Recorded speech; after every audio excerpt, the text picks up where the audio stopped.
Welcome back to the Daily Poem here on the Close Reads Podcast Network. I'm David Kern, and today's Friday, May 8th, 2020. Today's poem is by an English poet named John Clare. You've heard from him before on this podcast a few times. He lived from 1793 to 1864. He was the son of a farmer, and so many of his poems are in celebration of the life that he grew up in, and of the work that people like his father conducted, that they did for their survival.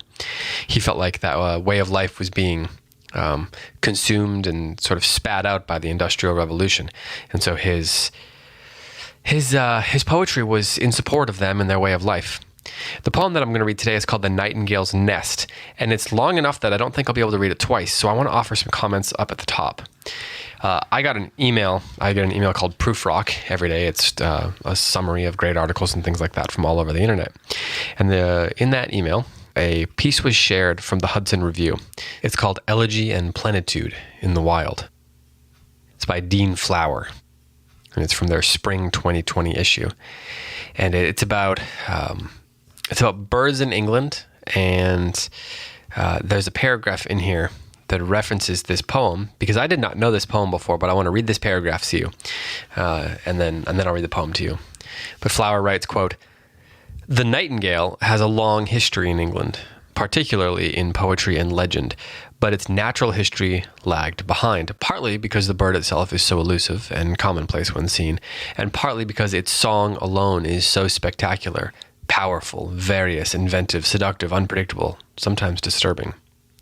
Even John Clare did not know when he wrote The Nightingale's Nest in 1832 that only the male sings, but nobody knew his poem either, which languished unpublished until 1978. That the bird flourished for centuries in Western Europe and the south of England and survived the abuse of being caged, where it always died, and was sold to amuse courtiers and fops is also well known. But the species diminished rapidly after World War II, so that Burl and Tree could recall hearing a nightingale only once in the 1990s since coming to Knepp. By 2001, the year we started rewilding, nightingales seemed to have disappeared from the estate altogether." That's a quote. National figures reflected a decline of 53% from 1995 to 2008, but at Knepp, a reversal was underway by 2010, and soon the density of its nightingales was 7 to 11 breeding pairs per 10 hectares, compared to the regional average of 2. The decisive factors seem to have been habitat changes, particularly the increase of scrubland and thickets of blackthorn, bramble, and leaf litter. Okay, so that little bit of context then leads us into this poem by John Clare, The Nightingale's Nest, which, as Dean Flower noted in the passage that I just read, was unpublished until 1970s. This is how it goes.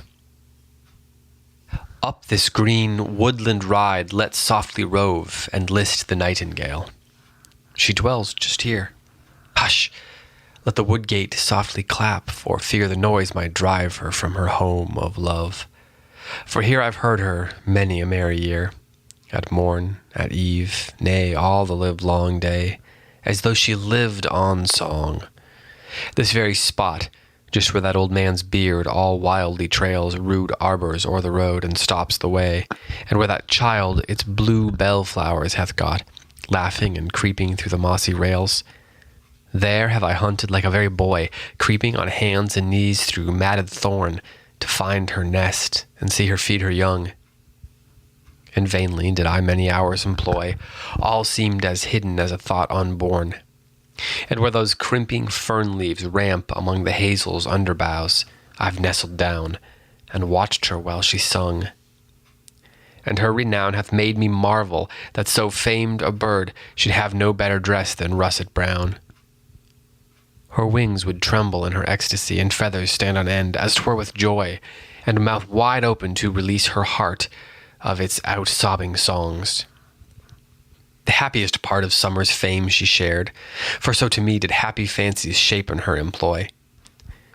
But if I touched a bush, or scarcely stirred, all in a moment stopped. I watched in vain. The timid bird had left the hazel bush, and at a distance hid to sing again. Lost in a wilderness of listening leaves, rich ecstasy would pour its luscious strain, till envy spurred the emulating thrush to start less wild and scarce inferior songs. For while of half the year care him bereaves, to damp the ardor of his speckled breast, the nightingale to summer's life belongs, and naked trees and winter's nipping wrongs are strangers to her music and her rest. Her joys are evergreen, her world is wide. Hark! There she is as usual. Let's be hush. For in this blackthorn clump, if rightly guessed, her curious house is hidden. Part aside these hazel branches in a gentle way, and stoop right cautious 'neath the rustling boughs, for we will have another search today, and hunt this fern-strewn thorn clump round and round. And where this reeded wood grass idly bows, we'll wade right through. It is a likely nook. In such like spots, and often on the ground, they'll build, where rude boys never think to look. Aye, as I live, her secret nest is here, upon this white thorn stump. I've searched about for hours in vain. There, put that bramble by. Nay, trample on its branches and get near. How subtle is the bird! She started out and raised a plaintive note of danger nigh ere we were past the brambles. And now, near her nest, she sudden stops, as choking fear that might betray her home. So even now we'll leave it as we found it. Safety's guard of pathless solitudes shall keep it still. See there, she's sitting in the old oak bough, mute in her fears. Our presence doth retard her joys, and doubt turns every rapture chill. Sing on, sweet bird, may no worse hap befall thy vision than the fear that now deceives. We will not plunder music of its dower, nor turn this spot of happiness to thrall. For melody seems hid in every flower that blossoms near thy home. These harebells all seem bowing with the beautiful in song, and gaping cuckoo flower with spotted leaves seems blushing of the singing it has heard. How curious is the nest! No other bird uses such loose materials or weaves its dwelling in such spots. Dead oaken leaves are placed without, and velvet moss within, and little scraps of grass, and scant and spare what scarcely seem materials, down and hair. For from men's haunts she nothing seems to win. Yet nature is the builder, and contrives homes for her children's comfort, even here, where solitude's disciples spend their lives unseen, save when a wanderer passes near that loves such pleasant places.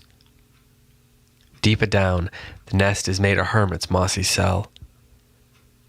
Snug lie her curious eggs in number 5, of deadened green, or rather olive brown, and the old prickly thorn bush guards them well. So here we'll leave them, still unknown to wrong, as the old woodland's legacy of song. This has been the Daily Poem. Thanks so much for listening. I will be back on Monday with another poem.